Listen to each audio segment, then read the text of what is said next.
राधे राधे सभी भक्तों को। क्या आपको पता है कि सावन के इस बेहद पवित्र महीने में आपके हाथों की एक छोटी सी अनदेखी गलती आपके हंसते खेलते परिवार की खुशियों को पूरी तरह ग्रहण लगा सकती है। जरा सोचिए, हर साल की तरह इस बार भी जब सावन का महीना आता है तो आप जोश जोश में बाजार जाती हैं, अपनी पसंद की सुंदर सुंदर हरी चूड़ियां खरीद कर लाती हैं और बिना किसी नियम, बिना किसी मुहूर्त के जिस दिन मन किया उसी दिन अपने हाथों में पहन लेती हैं। आपको लगता होगा कि यह तो बस एक आम फैशन है, परंपरा है जो सब निभाते हैं, तो हमने भी निभा ली। लेकिन रुकिए जरा, क्या आपने कभी ये जानने की कोशिश की कि जिस दिन, जिस वार और जिस वक्त आपने वो हरी चूड़ियां अपने हाथों में डाली, क्या वो वाकई सही समय था? क्या ब्रह्मांड के नियमों के अनुसार वो घड़ी आपके लिए शुभ थी? शास्त्रों के अनुसार सावन का महीना कोई साधारण महीना नहीं है। यह देवों के देव महादेव और माता पार्वती के पुनर्मिलन का वो महापर्व है, जब प्रकृति खुद 16 श्रृंगार करती है। इस दौरान पहनी जाने वाली हरी चूड़ियां सिर्फ आपके हाथों की शोभा बढ़ाने का जरिया नहीं है, बल्कि यह आपके सुहाग की ढाल, आपके घर की बरकत और आपके जीवन की सबसे बड़ी आध्यात्मिक पावर होती हैं। लेकिन जरा सोचिए कि अगर अनजाने में आपने गलत दिन, गलत वार या राहुकाल के समय अपनी हरी चूड़ियां बदल ली तो क्या होगा? क्या आप जानती हैं कि एक छोटी सी चूक आपके वैवाहिक जीवन में अनबन, पति की तरक्की में अचानक रुकावट और घर में नकारात्मक ऊर्जा का दरवाजा खोल सकती है? जी हाँ, आज के इस वीडियो में मैं कोई आम या घिसी पिटी बातें नहीं करने वाला। आज मैं पर्दा उठाने जा रहा हूं उन बेहद गुप्त, प्राचीन और शक्तिशाली नियमों से जो शायद ही आपको आज तक किसी ने बताए हों। मैं आपको विस्तार से समझाऊंगा कि इस सावन हरी चूड़ियां किस दिन, किस वार, किस नक्षत्र और किस खास मुहूर्त में पहनना आपके और आपके परिवार के लिए एक महा वरदान साबित हो सकता है। अगर आप चाहती हैं कि इस बार का सावन आपके जीवन में सुख, समृद्धि, प्यार और खुशियों की कभी न सूखने वाली नदियां ले आए, तो इस वीडियो को 1 सेकंड के लिए भी छोड़कर मत जाना। और हाँ, वीडियो के आखिरी हिस्से में मैं आपको एक ऐसा अचूक, गुप्त और शक्तिशाली उपाय बताऊंगा जिसे करते ही आपकी सुहाग से जुड़ी या घर की बड़ी से बड़ी परेशानियां छूमंतर हो जाएंगी। तो पलक झपकाए बिना इस वीडियो के अंत तक मेरे साथ बने रहिए, क्योंकि अब खेल पूरी तरह पलटने वाला है। वीडियो शुरू करने से पहले आप सभी से एक छोटी सी विनती है। अगर आप भगवान विष्णु की कृपा पाने वाले चमत्कारी उपाय, धर्म से जुड़ी महत्वपूर्ण जानकारी, पूजा विधि, व्रत के नियम और सनातन धर्म के ऐसे ही दुर्लभ रहस्य सबसे पहले जानना चाहते हैं, तो हमारे इस चैनल को अभी सब्सक्राइब करें और साथ में हाइप भी जरूर करें, ताकि हमारी वीडियो अधिक से अधिक सनातन प्रेमियों तक पहुंच सके। बेल आइकन दबाना बिल्कुल न भूलें, ताकि हमारी हर नई वीडियो का नोटिफिकेशन सबसे पहले आपको मिले। चलिए, जब हम सावन के महीने की बात करते हैं तो हमारे दिमाग में सबसे पहले क्या आता है? ठंडी ठंडी हवाएं, आसमान में छाए काले घने बादल, रिमझिम फुहारें और चारों तरफ फैली हुई सुहानी हरियाली। प्रकृति खुद इस महीने में अपने सबसे सुंदर और जीवंत रूप में होती है। पेड़ों पर नए पत्ते आते हैं, सूखी धरती पर फिर से जीवन लौट आता है। लेकिन क्या आपने कभी सोचा है कि हमारे सनातन धर्म में हर मौसम को किसी न किसी देवी देवता और संस्कारों से क्यों जोड़ा गया है? सावन का महीना पूरी तरह से भगवान शिव और माता पार्वती को समर्पित है। पौराणिक कथाओं के अनुसार माता पार्वती ने भगवान शिव को पति के रूप में पाने के लिए कठोर तपस्या इसी सावन के महीने में की थी।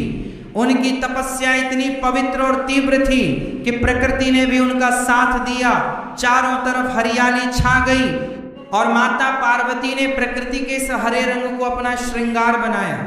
यहीं से शुरुआत हुई सावन में हरी चूड़ियां पहनने की परंपरा की। हरा रंग केवल एक रंग नहीं है, यह जीवन, उर्वरता, विकास और सौभाग्य का प्रतीक है। जब एक सुहागन स्त्री सावन के महीने में अपने हाथों में हरी चूड़ियां पहनती है तो वह केवल अपने सुहाग की लंबी उम्र की कामना नहीं करती, बल्कि वह ब्रह्मांड की उस सकारात्मक ऊर्जा के साथ खुद को जोड़ लेती है जो माता पार्वती को प्रिय है। लेकिन आधुनिकता की इस दौड़ में हम इन गहरे अर्थों को भूलते जा रहे हैं।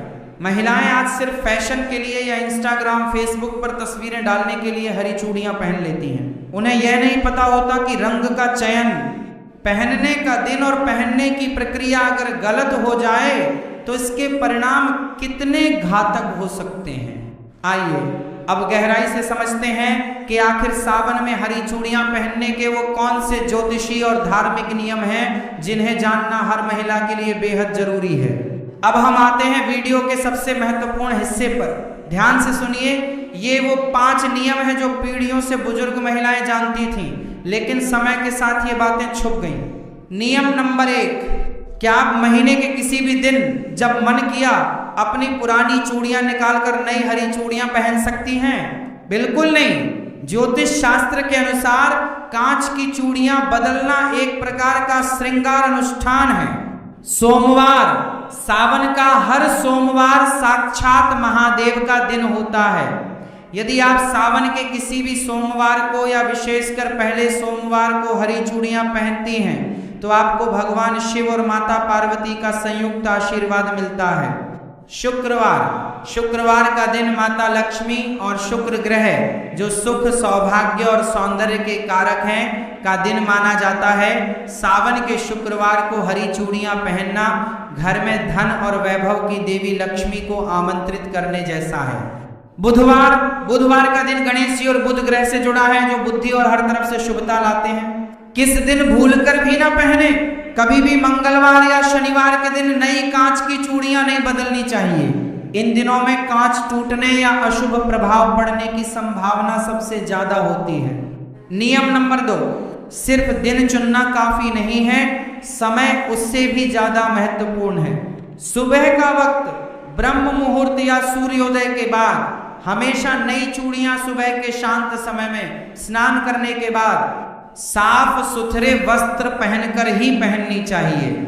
सुबह की सकारात्मक ऊर्जा आपके पूरे दिन और पूरे महीने को ऊर्जा युक्त रखती है। शाम या राहु काल में भूलकर भी न पहने। बहुत सी महिलाएं शाम के समय या ऑफिस से आने के बाद चूड़ियां बदलती हैं, ये बहुत बड़ी गलती है। शाम का समय नकारात्मक ऊर्जा या संक्रमण का समय माना जाता है, विशेषकर राहु काल के दौरान। इस दौरान नई चूड़ियां पहनना या पुरानी चूड़ियां गुस्से में तोड़कर फेंकना आपके सुहाग के लिए अशुभ माना गया है।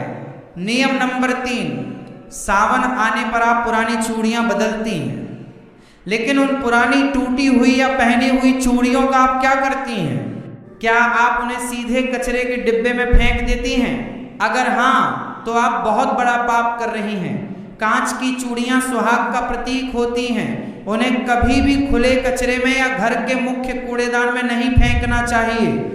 सही तरीका, पुरानी चूड़ियों को एक लाल या पीले रंग के कपड़े में बांधकर किसी पवित्र नदी में प्रवाहित कर देना चाहिए या फिर किसी सुनसान जगह पर जमीन में दबा देना चाहिए ताकि किसी के पैर उन पर न पड़े। कचरे में फेंकने से सुहाग की ऊर्जा का अपमान होता है। नियम नंबर 4, क्या आप जानती हैं कि आप अपने हाथों में कितनी चूड़ियां पहन रही हैं? इसका भी आपके भाग्य पर असर पड़ता है। सनातन परंपरा में जोड़ा यानी सम संख्या इवन नंबर्स को शुभ माना जाता है, जैसे 2, 4, 6, 12, 24 या 16। हमेशा जोड़े में चूड़ियां पहने। कभी भी विषम संख्या ऑड नंबर जैसे 3, 5, 7, 9 में कांच की चूड़ियां अकेली नहीं पहननी चाहिए। हालांकि सोने या धातु की चूड़ियों के साथ कांच की हरी चूड़ियां मिलाकर पहनना सबसे उत्तम माना जाता है। नियम नंबर 5, ये है वो सबसे गुप्त नियम जो बहुत कम लोग जानते हैं। जब आप सावन के लिए नई हरी चूड़ियां खरीद कर लाएं तो उन्हें सीधे अपने कलाई में न पहने। सबसे पहले उन चूड़ियों को अपने घर के मंदिर में रखें। भगवान शिव और माता पार्वती की मूर्ति या तस्वीर के सामने उन चूड़ियों को रखें। धूप दीप दिखाएं, थोड़ा सा जल या कच्चा दूध अर्पित करें। इसके बाद माता पार्वती से प्रार्थना करें कि हे माता, जिस तरह आपने अपना सुहाग अमर रखा वैसे ही मेरा सुहाग भी अखंड रखना। इसके बाद माता के चरणों से लगाकर उन चूड़ियों को अपने हाथों में पहने।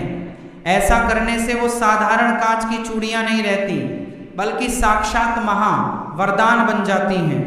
दोस्तों, हमारे पूर्वजों ने जितने भी नियम बनाए हैं, उनके पीछे सिर्फ धार्मिक अंधविश्वास नहीं होता, बल्कि उनके पीछे एक बहुत ही गहरा वैज्ञानिक और साइकोलॉजिकल कारण छिपा होता है। आइए जरा विज्ञान की नज़र से देखते हैं कि सावन में हरी चूड़ियां पहनना हमारे शरीर और दिमाग के लिए क्यों जरूरी है। सबसे पहली बात, रंगों का हमारे मस्तिष्क पर सीधा असर पड़ता है। मनोविज्ञान कहता है कि हरा रंग आंखों के लिए सबसे ज्यादा आरामदायक रंग है। जब साल के सबसे गर्म रोमस भरे दिनों के बाद सावन का महीना आता है, तो हमारी आंखें और हमारा मन चारों तरफ फैली हरियाली को देखकर शांत महसूस करता है। ऐसे में जब महिलाएं अपने हाथों में हरी चूड़ियां पहनती हैं, तो बार बार उन पर नजर पड़ने से उनका मन शांत रहता है, तनाव स्ट्रेस कम होता है और हैप्पी हार्मोन रिलीज होते हैं। दूसरी सबसे महत्वपूर्ण वैज्ञानिक बात है कंपन और फ्रिक्शन। जब कांच की चूड़ियां हाथों में पहनी जाती हैं, तो कलाई की नसों पर लगातार हल्का हल्का घर्षण होता है। आयुर्वेद और एक्यूप्रेशर के अनुसार हमारी कलाई के पास ऐसी नसें होती हैं जो दिल और ब्लड सर्कुलेशन से जुड़ी होती हैं।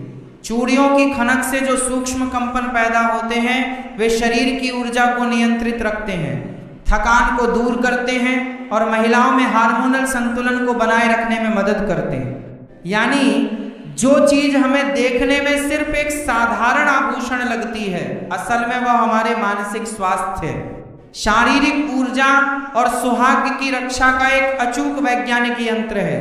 इसलिए हमारे बुजुर्गों ने इसे संस्कृति और धर्म के नियमों से बांध दिया, ताकि हर कोई इसे अनुशासन के साथ अपना सके। लेकिन दोस्तों, जैसे हर अच्छी चीज के कुछ नियम होते हैं, वैसे ही कुछ ऐसी गलतियां भी होती हैं जिन्हें महिलाएं जाने अनजाने में कर बैठती हैं, और फिर उन्हें समझ नहीं आता कि उनके घर में अचानक से परेशानियां क्यों बढ़ने लगी। आइए बात करते हैं उन 3 सबसे बड़ी गलतियों की जो आपको इस सावन बिल्कुल नहीं करनी है। गलती नंबर 1, किसी और की पहनी हुई या उतरी हुई चूड़ियां पहनना। आजकल रील्स और वीडियोज के चक्कर में कई महिलाएं अपनी सहेलियों या पड़ोसियों की चूड़ियां एक्सचेंज कर लेती हैं, या किसी की उतरी हुई पुरानी चूड़ियां अपने हाथ में पहन लेती हैं। याद रखिए, कांच की चूड़ियां आपकी व्यक्तिगत ऊर्जा और आपके सुहाग से जुड़ी होती हैं। कभी भी किसी दूसरी स्त्री की पहनी हुई या उतरी हुई कांच की चूड़ियां अपने हाथों में न पहने। इससे नकारात्मक ऊर्जा का आदान प्रदान होता है और वैवाहिक जीवन में दूरियां आ सकती हैं। हमेशा नई, फ्रेश और खुद के पैसों से खरीदी गई या परिवार के द्वारा लाई गई हरी चूड़ियां ही पहने। गलती नंबर 2, हाथ में चटके या टूटे हुए कांच की चूड़ियां रखना। ये सबसे बड़ा वास्तु दोष है। अगर आपकी हरी चूड़ियों में से एक भी चूड़ी बीच में से चटक गई है या टूट गई है, तो उसे तुरंत अपने हाथ से उतार कर बाहर कर दीजिए। टूटी हुई कांच की चूड़ियां हाथ में रखना दरिद्रता और दुर्भाग्य को बुलावा देता है। सावन के महीने में तो विशेषकर इस बात का ध्यान रखें कि आपके हाथ की चूड़ियां बिल्कुल साबुत, चमकदार और सुंदर होनी चाहिए। गलती नंबर 3, बिना सोचे समझे गलत रंग के कॉम्बिनेशन पहनना। माना कि सावन में हरी चूड़ियां मुख्य होती हैं, लेकिन कई बार महिलाएं हरे के साथ ऐसे अशुभ या मेल न खाने वाले रंग पहन लेती हैं जो ऊर्जा को खंडित करते हैं। हरे रंग के साथ लाल, पीला या गोल्डन रंग का कॉम्बिनेशन सबसे उत्तम माना जाता है। यह सुहाग और समृद्धि का प्रतीक है। और अब आ गया है इस वीडियो का वो सबसे बड़ा और गुप्त हिस्सा, जिसका वादा मैंने वीडियो की शुरुआत में आपसे किया था। वह है महा उपाय, जिसे अगर आपने सावन के किसी भी सोमवार या हरियाली तीज के दिन कर लिया, तो आपके घर की सारी नकारात्मक ऊर्जा हमेशा के लिए खत्म हो जाएगी और आपके सुहाग पर आने वाली हर मुसीबत टल जाएगी। ध्यान से सुनिए इस अचूक उपाय को, सावन का महा सौभाग्य उपाय। 1, सावन के किसी भी सोमवार की शाम को या हरियाली तीज के दिन स्नान करने के बाद लाल या हरे रंग के वस्त्र धारण करें। 2, एक नई कांच की हरी चूड़ियों का सेट लें, कम से कम 12 या 16 चूड़ियां। 3, अपने घर के मंदिर में एक चौकी पर लाल कपड़ा बिछाकर भगवान शिव और माता पार्वती की मूर्ति या तस्वीर स्थापित करें। 4, उन हरी चूड़ियों को माता पार्वती के चरणों में रखें। चूड़ियों के ऊपर थोड़ा सा कुमकुम, अक्षत चावल के साबुदाने और एक चुटकी सुहाग का सिंदूर चढ़ाएं। 5, इसके बाद घी का एक दीपक जलाएं और माता पार्वती के इस शक्तिशाली मंत्र का 108 बार एक माला जाप करें। गौरी सोमाय नमः। 6, मंत्र जाप पूरा होने के बाद माता पार्वती से अपने अखंड सौभाग्य, पति की लंबी उम्र और घर की सुख शांति के लिए प्रार्थना करें। 7, इसके बाद उन चूड़ियों को माता के चरणों से उठाकर अपने हाथों में पहन लें और जो सिंदूर और कुमकुम आपने चढ़ाया था उसमें से थोड़ा सा सिंदूर अपनी मांग में सजा लें और बाकी को एक डिब्बी में संभाल कर रख लें। विश्वास मानिए दोस्तों, ये उपाय इतना शक्तिशाली है कि जब आप इसे पूरी श्रद्धा और सही नियमों के साथ करती हैं तो ब्रह्मांड की समस्त सकारात्मक शक्तियां आपके सुहाग और आपके परिवार की रक्षा के लिए खड़ी हो जाती हैं। जो परेशानियां सालों से आपका पीछा कर रही थीं, वे इस सावन की पहली फुहार के साथ हमेशा के लिए बह जाएंगी। तो दोस्तों, अब आप समझ